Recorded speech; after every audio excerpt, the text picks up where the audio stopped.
یہ تین براعظموں Europe, Asia اور افریقہ کے درمیان پھیلا انسانی تاریخ کا عظیم الشان امپائر اوٹومان امپائر یا سلطنت عثمانیہ ہے۔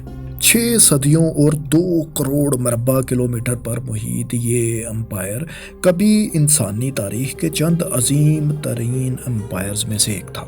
یہ سلطنت اس قدر بڑی تھی کہ آج کل کے دور کے تقریباً 40 ممالک کبھی اس سلطنت کا حصہ ہوا کرتے تھے۔ لیکن دوستو، تمام دنیا کی عظیم الشان سلطنتوں کی طرح یہ بھی ٹوٹ پھوٹ کا شکار ہوئی اور 20ویں صدی میں اس سلطنت کا تقریباً مکمل طور پر خاتمہ ہو گیا۔ یہ وسیع و عریض امپائر کب اور کیسے وجود میں آیا؟ کیسے اس عظیم الشان سلطنت نے پھر آنے والی 6 صدیوں میں دنیا کے ایک بڑے حصے کو اپنے زیر اثر کیا، اور پھر کیسے بکھرتے بکھرتے آج کے ماڈرن ترکی تک یہ محدود ہو کر رہ گیا؟ آئیے جانتے ہیں۔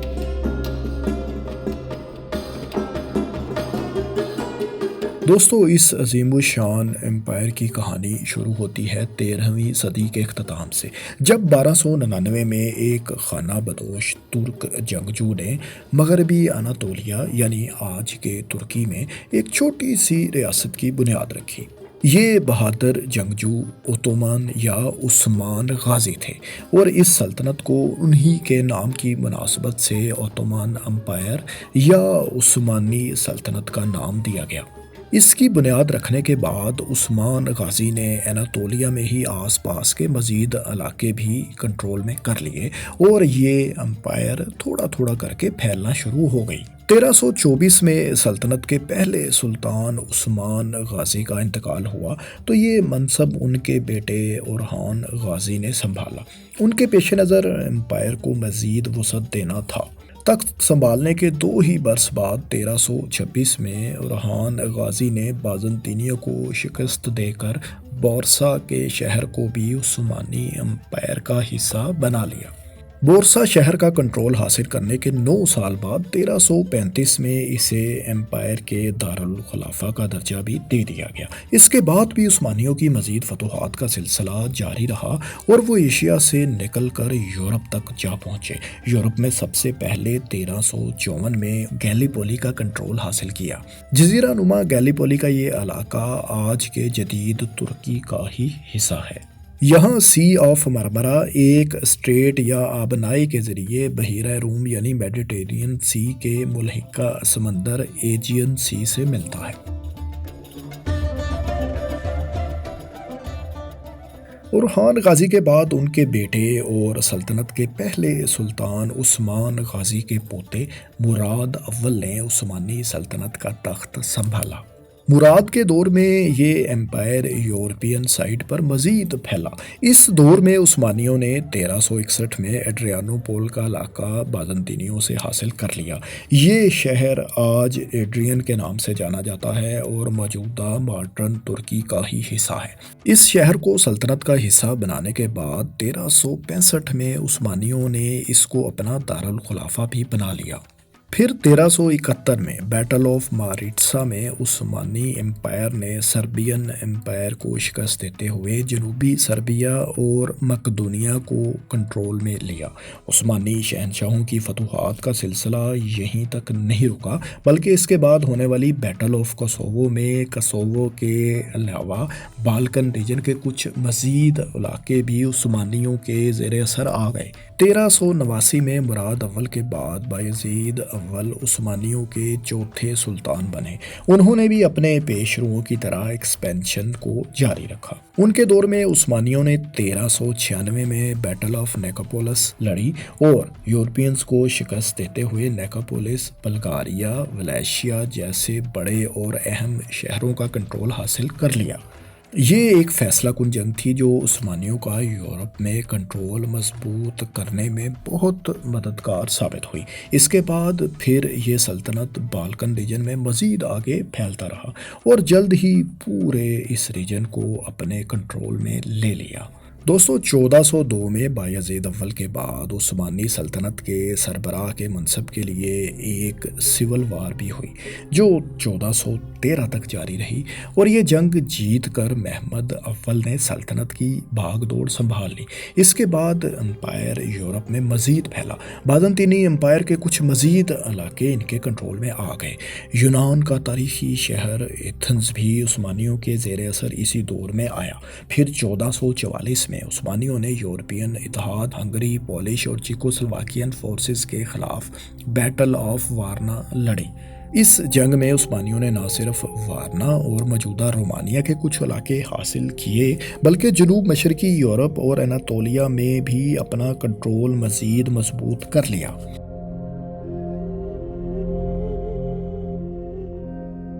دوستو یورپ میں عثمانیوں کی فتوحات کا سلسلہ یہیں نہیں تھما، بلکہ 1453 میں انہوں نے قسطنطنیہ کو بھی امپائر کا حصہ بنا لیا۔ تاریخی شہر قسطنطنیہ کی فتح کے ساتھ ہی 1000 سال کے عرصے پر محیط ایسٹرن رومن امپائر کا خاتمہ ہو گیا۔ سلطان محمد دوم کے دور میں عثمانیوں کی یہ جیت کرسچینٹی پر ایک کاری ضرب ثابت ہوئی۔ قسطنطنیہ کی عظیم فتح کے بعد سلطان محمد دوم کو سلطان محمد فاتح کے نام سے جانا جانے لگا، اور وہ خود اپنے لیے کیسر روم کا لقب پسند کرتے تھے۔ دوستو قسطنطنیہ کا تاریخی شہر جس کا نام آج استنبول ہے کو فتح کرنے کے بعد اسے 1453 میں ہی سلطنت کے دارالخلافہ کا درجہ دے دیا گیا تھا۔ پھر یہ تاریخی شہر اگلی 5 صدیوں اور اس سلطنت کے مکمل خاتمے تک دارالخلافہ ہی رہا۔ اس کے بعد جلد ہی باقی بچے کچھ علاقے جو کبھی رومن بازنطینی امپائر کا حصہ تھے وہ بھی عثمانیوں کے پاس آ گئے۔ 1470 کی دہائی میں عثمانیوں نے کریمیا کا علاقہ بھی حاصل کر لیا۔ یہ علاقہ 2014 سے روس اور یوکرین کے درمیان تنازع کی وجہ بھی بنا ہوا ہے جو ابھی بھی جاری ہے۔ مشرقی یورپ میں عثمانیوں نے اپنا اثر و رسوخ بڑھانا جاری رکھا۔ اس دوران عثمانیوں نے مشرقی اناطولیہ میں بھی مزید علاقے اپنے زیر اثر کیے اور دیگر ہمسایہ سلطنتوں کے ساتھ بھی ان کی کشمکش جاری رہی۔ 1481 میں سلطان محمد دوم کی وفات کے بعد ان کے بڑے بیٹے بایزید دوم اگلے سلطان بنے۔ ان کے دور میں عثمانیوں کی ایرانی صفوی سلطنت اور دوسری یورپی سلطنتوں کے ساتھ کشمکش تو جاری رہی، لیکن اس دور میں عثمانیوں نے کوئی خاص فتوحات حاصل نہیں کی، سوائے چند ایک چھوٹے علاقوں کے۔ بایزید دوم کے بعد ان کے بیٹے سلیم اول نے 1512 میں سلطنت کا منصب سنبھالا، اور یہ وہ دور تھا جب عثمانی ترکوں نے تاریخی فتوحات حاصل کی اور اپنی سلطنت کی وسعت میں بے پناہ اضافہ کر لیا۔ اس دوران عثمانیوں کا فوکس زیادہ تر ایشین اور افریقن سائٹ پر رہا۔ انہوں نے 1514 میں ایرانی صفوی سلطنت کو شکست دی اور تبریز تک پہنچ گئے، لیکن کچھ ناگزیر وجوہات کی بنا پر انہیں یہاں کچھ فتح کیے ہوئے علاقے چھوڑنے بھی پڑے۔ 1516 میں عثمانیوں نے افریقن سرزمین پر قدم رکھتے ہوئے الجزائر کا کنٹرول حاصل کر لیا۔ اس کے بعد 1516 سے 1517 تک ہونے والی اوٹومان مملوک وار میں انہوں نے مملوک سلطنت کو شکست دی اور عثمانیوں کی سلطنت کی وسعت میں یکمشت ایک بہت بڑا اضافہ ہو گیا۔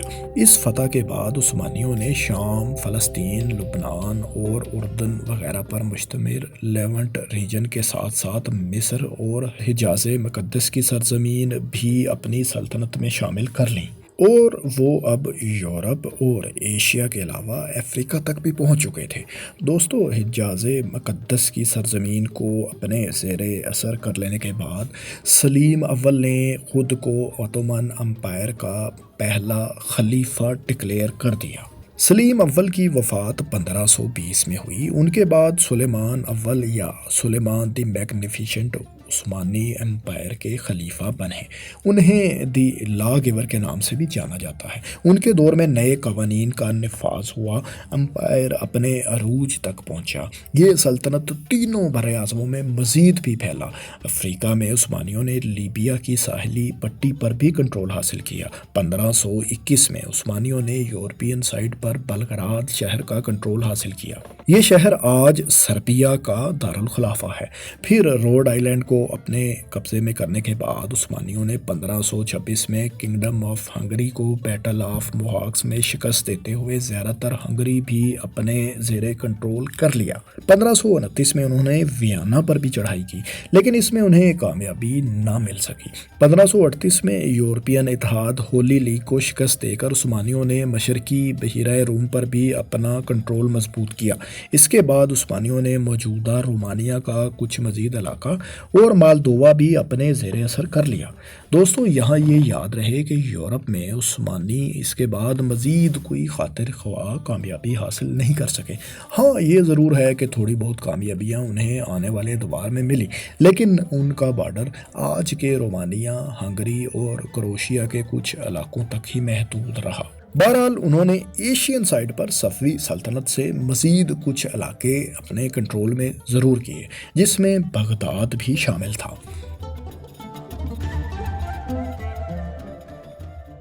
1566 میں سلیمان دی میگنیفیسنٹ کے انتقال کے بعد ان کے بیٹے سلیم دوم نے سلطنت عثمانیہ کے خلیفہ کا منصب سنبھالا۔ 1571 میں انہوں نے سائپرس کا جزیرہ ریپبلک آف وینس سے حاصل کیا اور اسے اپنی سلطنت کا حصہ بنا لیا۔ اس دوران عثمانیوں کو یورپ میں ہولی لیگ سے شکست کا سامنا بھی کرنا پڑا۔ 1646 میں انہوں نے ریپبلک آف وینس سے کریٹ جزیرے کا کنٹرول بھی حاصل کر لیا۔ عثمانیوں نے افریقہ میں لیبیا اور الجزائر کے درمیان تیونس پر بھی کنٹرول حاصل کیا۔ بحیرہ اسود کے ساحلی علاقے بھی عثمانیوں نے 1566 سے 1683 کے دوران حاصل کیے، جبکہ عرب اور افریقن سرزمین پر بھی کچھ مزید فتوحات اس دوران عثمانیوں نے حاصل کیں۔ اس طرح 17ویں صدی کے اختتام تک عثمانی ترک سلطنت رقبے کے لحاظ سے اپنے عروج پر تھی۔ اس کا رقبہ 3 براعظموں اور 2 کروڑ مربع کلومیٹر تک پھیل چکا تھا۔ موجودہ دور کے تقریباً 40 ممالک اس رقبے میں آتے تھے۔ ایرانی صفوی امپائر کے کچھ علاقے بھی عثمانیوں نے اس دور میں اپنے کنٹرول میں کیے تھے، لیکن بعد میں ہونے والے معاہدوں میں یہ علاقے واپس ان کے حوالے کر دیے گئے۔ اب ہم آپ کو یہ بتاتے ہیں کہ عظیم الشان عثمانی سلطنت کیسے ٹوٹ پھوٹ کا شکار ہوا اور اپنا وجود کھو بیٹھا۔ تو چلیے اب اس عظیم الشان سلطنت کے زوال کے بارے میں جانتے ہیں۔ سلطنت عثمانیہ سے 1699 میں الگ ہونے والا پہلا ملک ہنگری تھا۔ ہنگری کو ٹریٹی آف کارلویٹس کے بعد عثمانی ترکوں سے آزادی ملی۔ یہ معاہدہ وار آف ہولی لیگ کے بعد طے پایا تھا۔ اس جنگ میں عثمانیوں کو ہولی لیگ اتحاد کے خلاف شکست کا سامنا کرنا پڑا۔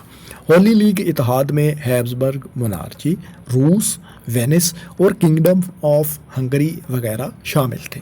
اس شکست کے بعد عثمانیوں کو ہنگری اور ٹرانسلوینیا پر اپنے کلیمز سے دستبردار ہونا پڑا تھا۔ دوستو، ٹرانسلوینیا کا ریجن کوئی ملک نہیں بلکہ آج رومانیہ ہی کا حصہ ہے۔ یہی وجہ ہے کہ آپ کو آج کل کے میپ میں یہ ریجن دکھائی نہیں دیتا۔ اب ذکر کرتے ہیں 1768 سے 1774 تک ہونے والی رسو ترکش وار کا۔ اس جنگ میں شکست کے بعد اوٹومن امپائر کو مزید جن علاقوں سے ہاتھ دھونا پڑے وہ کریمیا اور بحیرہ اسود کے مشرقی اور شمالی ساحلوں کے علاقے تھے۔ اسی ایونٹ کے نتیجے میں روس کو بحیرہ اسود تک براہ راست رسائی بھی مل گئی تھی۔ کریمیا وہی علاقہ ہے جو اب سے کچھ سال پہلے تک یوکرین کا حصہ تھا اور 2014 سے روس نے اسے دوبارہ اپنے تسلط میں لے رکھا ہے۔ 1783 میں جو اگلی ریاست یا علاقہ عثمانی امپائر سے الگ ہوا وہ کاکاس ریجن میں واقع جارجیا تھا۔ جارجیا کی آزادی کے بعد اسے روس کی ایک زیر انتظام ریاست کا درجہ دے دیا گیا تھا۔ 1798 میں یعنی 18ویں صدی کے اختتام کے وقت نپولین کی فورسز نے مصر پر اپنا کنٹرول حاصل کر لیا اور یہاں عثمانی حکومت کا خاتمہ ہو گیا، لیکن فرانس کا کنٹرول یہاں زیادہ عرصے تک قائم نہ رہ سکا۔ فرانس چونکہ اس دور میں برطانیہ کا ایک حریف تھا، لہٰذا عثمانیوں نے برطانیہ کی مدد سے 1801 میں مصر پر دوبارہ اپنا کنٹرول حاصل کر لیا اور یوں یہ ریجن ایک بار پھر عثمانیوں کے زیر اثر آ گیا۔ اس کے بعد فرانس نے 1830 میں عثمانی ٹیریٹری الجیریا پر دھاوا بول دیا اور اس افریقی علاقے کو اپنے کنٹرول میں لے لیا۔ الجیریا کے بعد جس اگلے علاقے نے عثمانی امپائر سے راہیں جدا کیں وہ ارسطو، افلاطون، فیثاغورس جیسے عظیم فلاسفرز کا علاقہ یونان تھا۔ گریک وار آف انڈیپینڈنس ویسے تو ایک دہائی قبل 1821 میں ہی شروع ہو چکی تھی، لیکن اس کا اختتام ایک معاہدے کی صورت میں 1832 میں ہوا۔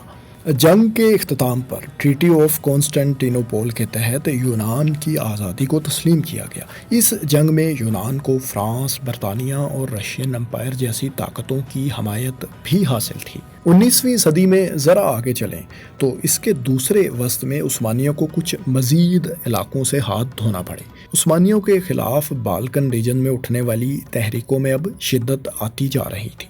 اسی دوران روس نے ترکوں کے ساتھ آخری رسو ترکش وار لڑی۔ 1878 میں اس جنگ کے اختتام پر ہونے والی ٹریٹی آف سین اسٹیفانو میں رومانیہ اوٹومن امپائر سے علیحدہ ہو گیا۔ یہ یاد رہے کہ رومانیہ اس وقت مالدوویا اور ولیشیا کے ریجنز پر مشتمل ایک ریاست تھی۔ ٹرانسلوینیا کو بعد میں رومانیہ کا حصہ بنایا گیا تھا۔ ٹرانسلوینیا وہی ریجن ہے جو ہولی لیگ وار کے بعد 1699 میں ہی عثمانی امپائر سے الگ ہو چکا تھا۔ آج کے مولدوویا کا مشرقی حصہ رومانیہ سے الگ ہو کر آج کل کے جدید ملک مالدووا کا حصہ بن چکا ہے۔ اس جنگ کے بعد کچھ مزید علاقے بھی ایسے تھے جہاں اوٹومن رول کا خاتمہ ہوا تھا۔ رومانیہ کے علاوہ سربیا اور مونٹی نیگرو دو ایسی ریاستیں تھیں جنہیں عثمانیوں سے مکمل آزادی مل گئی تھی۔ اس کے علاوہ بلغاریہ کو روس کی ایک زیر انتظام ریاست پروٹیکٹوریٹ اسٹیٹ کا درجہ بھی دے دیا گیا، جبکہ بوسنیا اور ہرزیگوینا کو بھی خود مختار رہنے کا حق مل گیا۔ اسے بعد میں آسٹرو ہنگیرین امپائر نے اپنے کنٹرول میں لے لیا تھا۔ 1878 میں ہی عثمانیوں نے برلن کانفرنس میں برطانیہ کی روس کے خلاف حمایت حاصل کرنے کے لیے ایک خفیہ معاہدے کے تحت میڈیٹرینین سی میں واقع انتہائی اہم سائپرس جزیرے کی ایڈمنسٹریشن کا حق بھی برطانیہ کو دے دیا تھا۔ اس کے بعد 1914 میں برطانیہ نے اس جزیرے کو مکمل طور پر اپنے کنٹرول میں لے لیا تھا۔ تب سے یہ جزیرہ 1960 تک برطانیہ کے پاس ہی رہا۔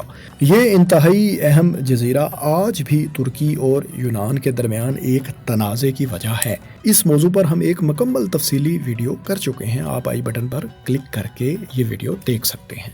آخری رسو ترکش وار کے 3 سال بعد جو اگلا علاقہ ترکوں کے ہاتھ سے نکلا وہ شمالی افریقہ میں واقع ایک چھوٹا ملک تیونس تھا۔ اس ملک کا کنٹرول فرانس نے یہاں اپنی فوجیں اتار کر ایک معاہدے ٹریٹی آف بارڈو کے تحت 1881 میں بآسانی حاصل کر لیا تھا۔ اس کے بعد یہ ملک 20ویں صدی کے وسط تک ایک فرینچ کالونی ہی رہا اور 1956 میں اسے مکمل آزادی ملی۔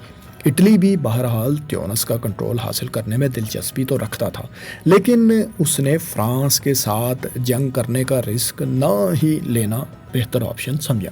تیونس کی فرینچ آکوپیشن کے بعد اگلے سال یعنی 1882 میں عثمانیوں سے ایک انتہائی اہم ملک مصر کا کنٹرول بھی برطانیہ نے چھین لیا اور یوں مصر برٹش امپائر کا حصہ بن گیا۔ مصر کے عثمانی رول سے نکل جانے کے ساتھ ہی سوڈان کا علاقہ بھی ان کے ہاتھ سے نکل گیا، جو بہرحال براہ راست عثمانیوں کے کنٹرول میں تو پہلے بھی نہیں تھا۔ ایجپشن اوٹومن رول کے خاتمے کے 17 سال بعد 1899 میں سوڈان کو برطانیہ اور مصر کے ایک کنڈومینیم کا درجہ دیا گیا۔ یہاں یہ یاد رہے کہ 1869 میں سوئس کینال کی تعمیر ہوئی تو برطانیہ اور بر صغیر کے درمیان تجارت اسی بحری گزرگاہ کے راستے ہونے لگی تھی۔ برطانیہ اسے محفوظ بنانے کے لیے ہر صورت میں مصر کا کنٹرول حاصل کرنا چاہتا تھا اور وہ جلد ہی اپنے اس مشن میں کامیاب بھی ہو گیا۔ اس کے بعد اگلی 4 دہائیوں تک مصر برٹش امپائر کے زیر اثر ہی رہا اور 1922 میں اسے آزادی ملی۔ 1882 میں عثمانیوں کے زیر اثر افریقن ملک ایریٹریا اٹلی کی کالونی بن گیا اور 1884 میں آج کا جبوتی فرانس کے زیر اثر آ گیا۔ 1898 میں یونانیوں نے عثمانیوں سے کریٹ جزیروں کا کنٹرول بھی حاصل کر لیا۔ اس کے بعد یہ جزیرہ اگلے 15 سال تک خود مختار رہا اور بالآخر 1913 میں اسے یونان کا حصہ بنا لیا گیا۔ 20ویں صدی کا آغاز ہوا تو اوٹومن امپائر افریقہ میں صرف لیبیا تک ہی محدود رہ گیا تھا، لیکن یہاں بھی وہ اپنی حکومت کچھ زیادہ عرصے تک قائم نہ رکھ سکا اور بالآخر 1912 میں اٹالو ٹرکش وار میں شکست کے بعد اس آخری افریقن ملک سے بھی عثمانی خلافت کو ہاتھ دھونا پڑے۔ 1912-13 میں ہونے والی بالکن وارز کے بعد عثمانی امپائر کو بلکان ریجن میں جن علاقوں سے ہاتھ دھونا پڑے وہاں آج کے ممالک شمالی مقدونیہ، کوسوو اور البانیہ واقع ہیں، جبکہ کچھ حصہ یونان کے پاس بھی ہے۔ دوستو، اس جنگ کے بعد عثمانی امپائر کا شیرازہ بکھرتے بکھرتے صرف جزیرہ نما عرب تک ہی محدود ہو کر رہ گیا تھا۔ اس کے بعد 1914 میں آغاز ہوا جنگ عظیم اول کا۔ خلافت عثمانیہ نے جنگ عظیم اول میں سینٹرل پاورز کا ساتھ دیا اور یہ جنگ اتحادیوں کے خلاف لڑی۔ اس جنگ میں سینٹرل پاورز کو ظاہر ہے شکست کا سامنا کرنا پڑا۔ 1918 میں عثمانیوں کو عربین پیننسولا اور مڈل ایسٹ کے اپنے کلیمز سے بھی دستبردار ہونا پڑا۔ ہاشمیوں کے زیر اثر کنگڈم آف حجاز کو ایک آزاد خطے کے طور پر تسلیم کر لیا گیا، جبکہ باقی ماندہ علاقے اتحادیوں نے جنگ عظیم کے دوران آپس میں ہونے والے خفیہ اور جنگ کے بعد عثمانیوں کے ساتھ ہونے والے اوپن معاہدوں کے تحت آپس میں تقسیم کر لیے۔ ان میں سب سے قابل ذکر معاہدہ ٹریٹی آف سیورس ہے جو اتحادیوں اور عثمانی امپائر کے درمیان 1920 میں ہوا۔ اس معاہدے کے تحت عراق، فلسطین اور اردن کے علاقوں پر برطانیہ کا اثر و رسوخ قائم ہو گیا۔ اس کے علاوہ جنوب مشرقی اناطولیہ کے کچھ علاقوں کو بھی برطانیہ کے زیر اثر کر لیا گیا۔ لبنان، شام اور اس سے ملحقہ اناطولین ریجن پر فرانس کا اثر قائم ہو گیا، جبکہ جنوب مغربی اناطولیہ اٹلی کے زیر اثر چلا گیا۔ ایسٹرن تھریس اور مغربی اناطولیہ کے علاقے یونان کے کنٹرول میں آ گئے اور شمال مشرقی اناطولیہ پر آرمینیا کا حق تسلیم کر لیا گیا۔ سی آف مارمرا ساحلی علاقوں اور اس سے ملحقہ اسٹریٹس کو انٹرنیشنل زون کا درجہ دے دیا گیا۔ اس معاہدے کے بعد اوٹومن امپائر اناطولیہ میں ایک چھوٹے سے ایریے تک محدود رہ گیا۔ یہ معاہدہ قوم پرست ترکوں کے لیے ظاہر ہے ناقابل قبول تھا۔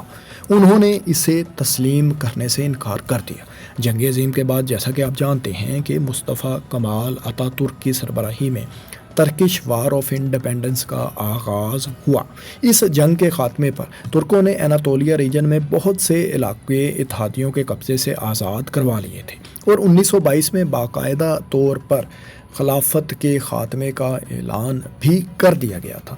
آخری عثمانی خلیفہ کو جلا وطن کر دیا گیا اور اس کے بعد ٹریٹی آف لوزیان کے تحت ماڈرن ترکی 1923 میں دنیا کے نقشے پر ابھر کر سامنے آیا۔